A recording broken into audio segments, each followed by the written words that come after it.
5 years, I transitioned over to tech for social media. And I really enjoy this role I have at DigitalOcean because I have the tools to make a positive impact to inspire our community. It's not just a role for me, it's really an opportunity to inspire, and I'm the vessel to transmit all the good things that DigitalOcean is doing. And I love that I have this opportunity. So I hope that today I'll be able to share some tips with you, whether you're a brand, an entrepreneur, a founder, or a small, medium-sized business owner or employee, you can use these tips to help inspire your audience on organic social media. On the agenda today, I'll be sharing with you the not-so-secrets of organic social media marketing management, and that has worked for us. The organic social landscape is ever-changing, but it's one of the few things left that is not pay to play. So if you really want genuine engagements with your community, this is a great tool for you. And all you have to have is an internet connection and a device. However, just because the barrier to entry is so low, it doesn't mean that you don't need to be strategic. Being strategic and optimizing your strategy on organic social media can be an incredibly budget-friendly way to engage with your community. No matter the size of your business, anyone can do it with just these few tips. So let's dive right into it and be prepared for a ton of C puns.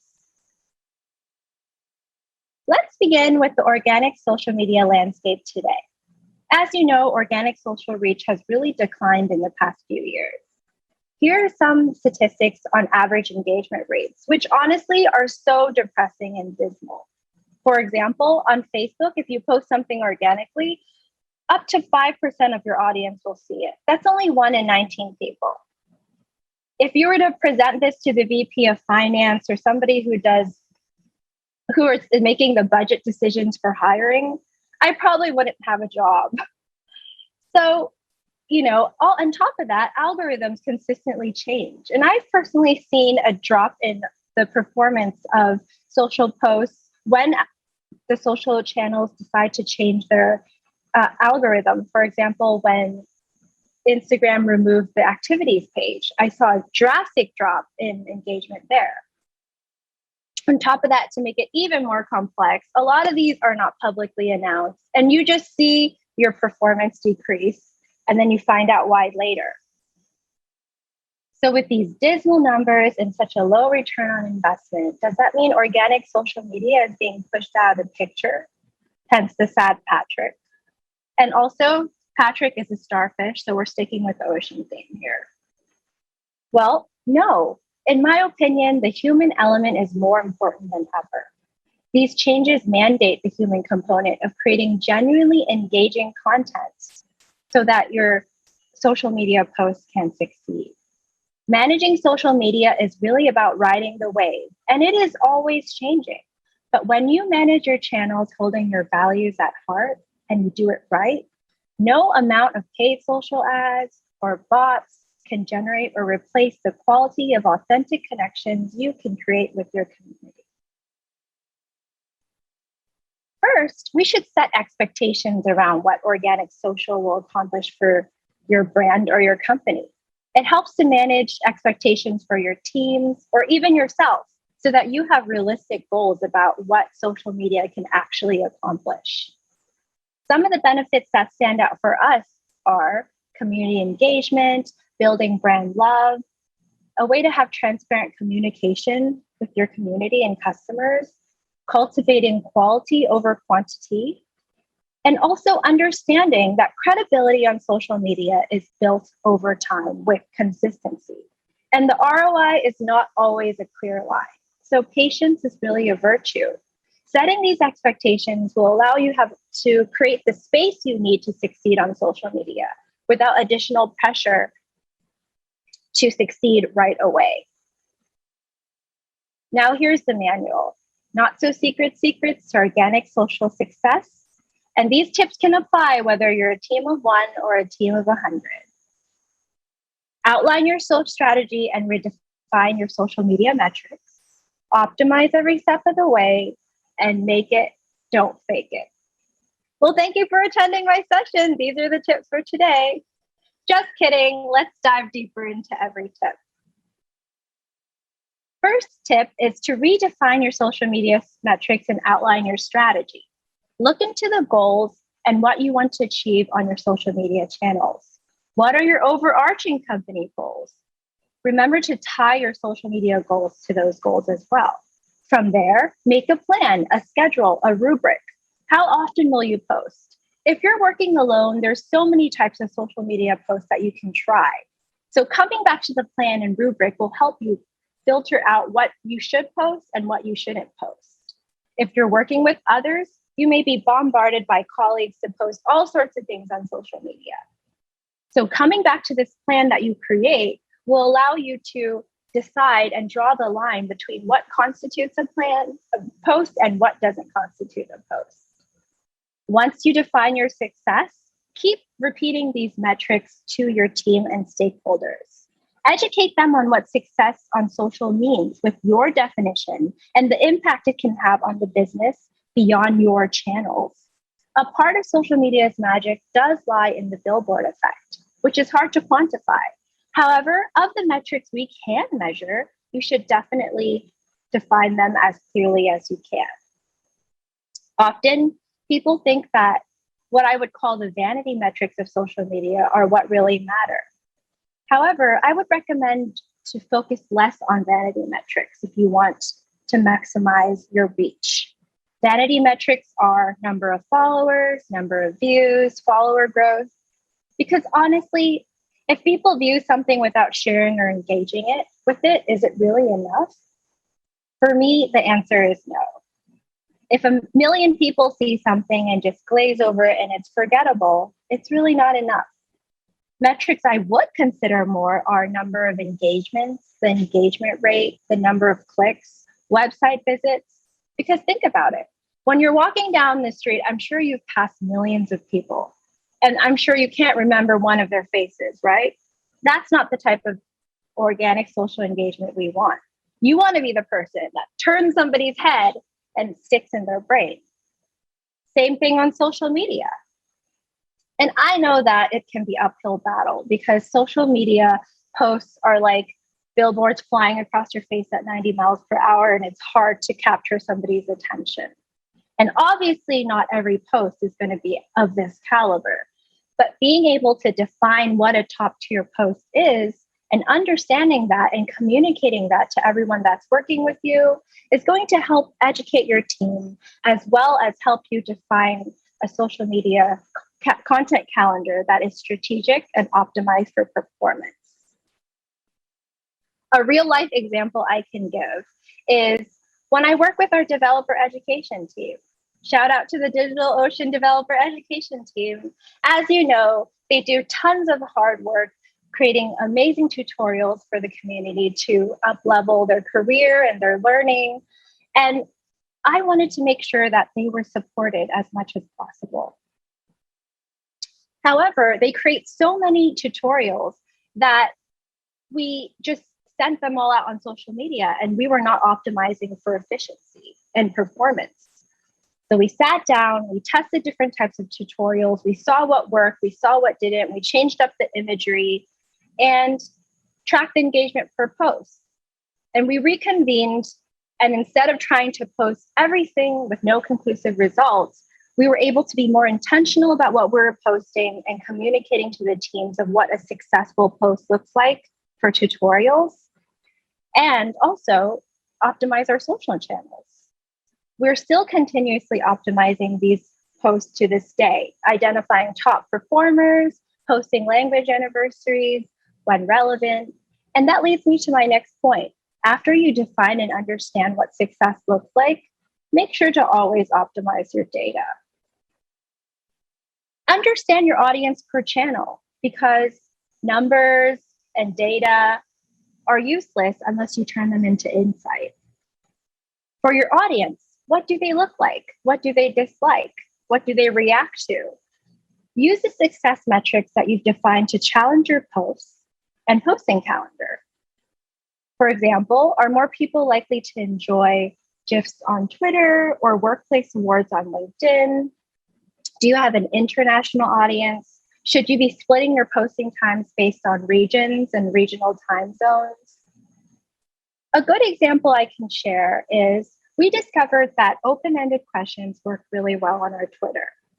It's one of the most engaged posts we've ever done. Yet I tried it on LinkedIn, and in 24 hours, I only had 1 like.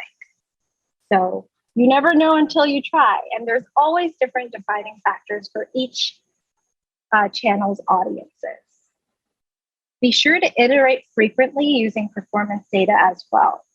In the example I gave about open-ended questions just now, we learned that it didn't work on LinkedIn, but we also tried different things. We found that polls work for our LinkedIn audiences. So we tested, we learned from what didn't work, and we optimized. And the last bullet point I have here is social media is not a megaphone. Curate your content, and that's also a part of the optimization. Not everything deserves social promotion. Less is more. And what I mean by that is speak to the ones that care about what you want to say, because speaking to everyone is speaking to no one. I'll say that again. Speak to the ones that care about what you want to say, because speaking to everyone is speaking to no one. Set your boundaries about what goes on your channel. I think that's one of the hardest things to recognize when you're optimizing your social channels, is when to say no. As a channel manager, you are the expert, and you can be diplomatic about that, because posting content you know won't perform will ultimately harm your social channel performance. If you consistently post underperforming things, the social networks will deprioritize your posts in your profile and send them to less and less people, decreasing your reach overall. And we definitely don't want that. And finally, make it, don't fake it, because there is no shortcut to real engagement and authenticity. The paradox here is that we know social media and the internet to some extent has created a culture of instant gratification. We have everything at our fingertips. In many ways, this is an amazing thing, right? You can get your deliveries in 2 hours, and you can Google or anything you want right away. But it's important to remember, as far as organic social media strategy goes, there isn't really an instant gratification effect. It takes effort, time, and love. There is no shortcut here, and trying to find ways to do anything half effort will ultimately harm your brand in the long run. No mud, no lotus. Have you ever heard of that analogy? It's a good analogy for life as well as social media strategy. I know authenticity is not a new concept, and many people will say that it's overrated.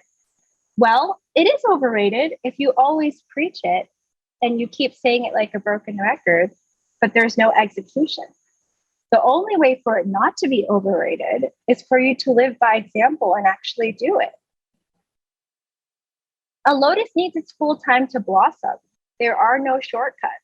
If you want that blossom to come out, there is no instant gratification. The next bullet is to root your intentions in your values.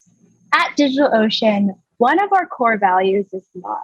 And I try to convey that in everything I post on our social media channels. You don't have to be an enterprise business to do this or have a big team. Whether you're a founder, small, medium-sized business, or individual, you can do this with these tips. Make sure you root your social media strategy in your values, because like a tree, the roots of the tree and the trunk of the tree will always stand firm, no matter what tornado or storm comes through. The leaves may sway, the branches may sway, but the trunk and the roots are your values, and that is going to make the difference when the storm passes. You don't want to be the tree that sways with the direction of the wind or sways with the direction of the storm. You don't want to be that branch. So make sure that you root yourself in your values in everything that you do on your social channels. Another way to show love is to post with the intention of truly trying to help your community. Things that work for us are fun interactive questions, educational materials, and also be transparent. We don't want clickbait, and we don't want to do any catfishing. Some of you may ask, then how do I know if something is authentic or not? Well, authenticity is different for every brand. So there is no set formula, but your metrics will tell you if something is done in authentic fashion or not. And remember, trust takes time to build and seconds to break. Building a genuine relationship with your community takes patience, effort, and consistency. Mistakes are inevitable, but that's when you will really test your brand's integrity, is how you react to that. And we're not going to please people all the time. There's always going to be somebody who's unhappy. Ask a million people, you'll get a million opinions. That's why it's really important to root yourself in your values when you do take a stance. Be transparent as possible, because that's really the only way to go. And a bonus tip here is we are only human. Social media is a gift that has allowed us to connect with so many more people. But as with anything, it has to be approached with caution. When you're on social media, you're effectively putting yourself out there and your brand out there, and people will have opinions. I think it's important to remember, as a customer of a company, an employee, a founder or entrepreneur, because at the end of the day, behind the screen and the keyboard sits a living, breathing human being with their own journey and challenges. Exhibit A, keyboard courage is a really real thing. And people will say a lot of things behind the keyboard, which they wouldn't say otherwise. So remember, you are only human. If you need to take a 10-minute walk when the social trolls are coming after you, that's equally as essential. Because in order for you to live your values on social, you have to make sure you're good within yourself. And lastly, whatever you post on social is out there and is evergreen. Especially if you're speaking on behalf of a brand or a company or your own brand, it's important to speak with kindness as much as you can. Take the time to understand what brings you peace and what calms you down, whether it's a stretch or a headstand or a sip of tea, because inevitably, eventually, someone will utilize their keyboard courage towards you or your brand, and you'll be mentally prepared for it. So to recap, outline your strategy and redefine your social media metrics. Optimize every step of the way. Make it, don't fake it. And we are only human, because no mud, no lotus. There's no shortcut for quality with organic social media. I would like to end my presentation with a quote to remember that was sent to me from our VP of Product and Programs. And the quote goes, "Good social media managers get frustrated when asked to post bad content because the brands they manage are an extension of them. These are the type of people you want managing your brand." Thank you so much for tuning into my session. Our time is precious and really one of the few finite things we have in life. So I truly appreciate the time we spent together. I hope you found some tidbits helpful. Feel free to message me on Discord should you have any questions. But for now, I'll open up the floor to questions.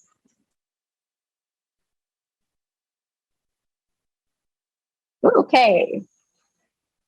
So the question is, once you posted something on social media and you discover a typo, by which time it's been liked and shared, what's your advice? Embrace the mistakes, leave, post it, or delete it and repost?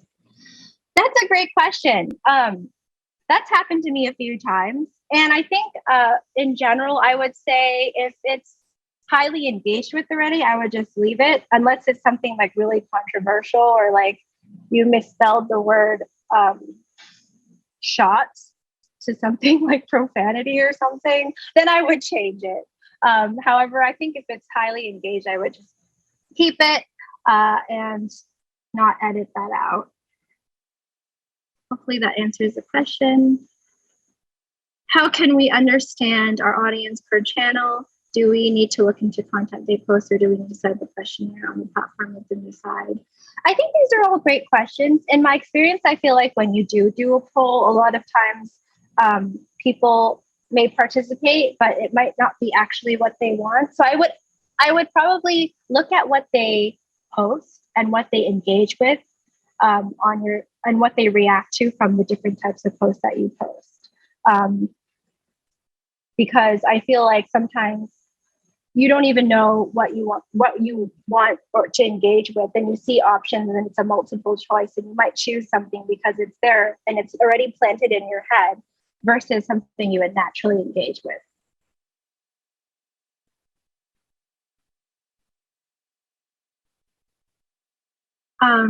Right. What does seated mean, Kate?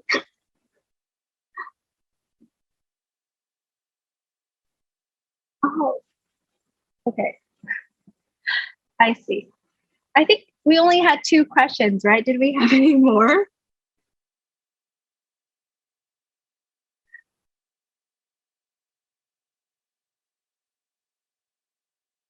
We still have 8 minutes to go.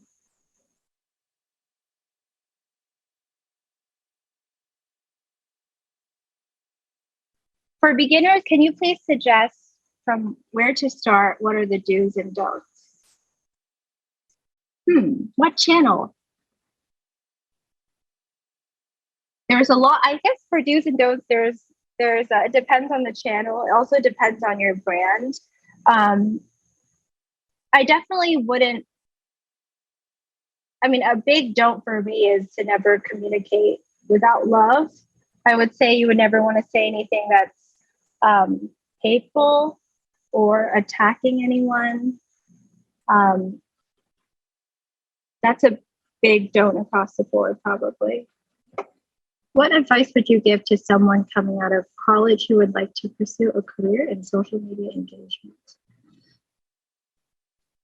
Uh, that's a good question. I think more than marketing skills, it's probably the most important thing is to learn how to deal with high pressure situations because on social media, things get out of hand really fast. Things can go viral really fast. And learning how to be calm in those situations is really going to be um, essential no matter what you do because of the nature of how fast or quickly social media moves. Ooh, so many questions coming in. Thank you for all the engagement and support. Okay. How to create a short and powerful content strategy? That's a loaded question. I think it really depends on what you do. Like, feel free to message me on Discord and share some more context, and I'm happy to answer that question more catered to your specific case. Is there value in old age posts? Should you do any spring cleaning or just leave old stuff up? Um, I feel like as long as the post it is not violating your values or what you stand for, your brand reputation, I don't think that you have to do any spring cleaning. If you posted some silly things when, like 10 years ago, for example, maybe you should reconsider that. But as far as like professional social media channels and company social media channels, probably not. What companies do you think have great social media programs that we should look to for inspiration? DigitalOcean. Yeah, there's a few other ones. If you want to just message me on Discord, I can send you over a few. If you had limited time and could only choose one or two channels to use, which would you use? I think that really depends on what audience you're trying to communicate with. I think if it's very visual, probably Instagram would be a good one. If it's a product, probably Instagram is a good one. If there's a lot of communication and conversation, and you want to communicate directly with your customers in a quick fashion, I would say Twitter. If you're in the space of human resources or hiring or consulting and you want to meet more people, LinkedIn would be a good one. How do you build your audience if you start from scratch? I would say first learn your industry, start following companies that are in your industry, people in your industry, engage with their posts, like their stuff, retweet their stuff, so that you start getting into the conversation. And from there, it should help you grow your following. What part of social media marketing requires the most lift? We can all share photos, quotes, but what types of media or upkeep would you consider mature social content that requires a social media specialist? Yeah, I think that is a great question. It brings me to the point of having a social media channel and participating in social media there's not much hindrance, right? You just sign up, you have internet connection, you have a device. But putting all the puzzle pieces together and making it a cohesive strategy, I think that is where the money is. And that's the hardest part, is putting them all together, because a social media strategy is not just about posting a picture or adding a hashtag or sharing something. It's the whole picture, the whole puzzle. Does the different platforms take into account locality when it shows up on the feeds? If your business is only in a certain region range, great talk. Thank you for the support. Thank you for tuning in. I think if you look, like for Facebook, for example, they do give you the demographics of your audience, your following, and where they're based. So you can see the locality, if it's more international or it's where you are. And as you engage with your audience, you'll also understand and get to know them as well and have a better understanding of where they're from. How do you manage negative responses from people who are set to thrash your brand? That's a really great question. I think that, as I mentioned in my presentation, keyboard courage is real. So I just try to be as kind as possible to them and help them with what they need to be helped with as much as possible. A lot of times, some of the keyboard courage doesn't require a response because it might just be lashing out or just a random attack that you don't have to address. So I think with time and cultivating what I was talking about, being calm under crisis and not taking things too personally when you're on social media, because you're engaging with the entire world, will help you gauge when to respond and when not to respond. Well, we have 1 minute left. So I really appreciate all the questions that you've sent us here. And thank you so much for tuning into my session. If you have any other questions, I'll be on Discord. You can message me. And I hope you guys enjoy the rest of Deploy. Thank you so much and have a fantastic day.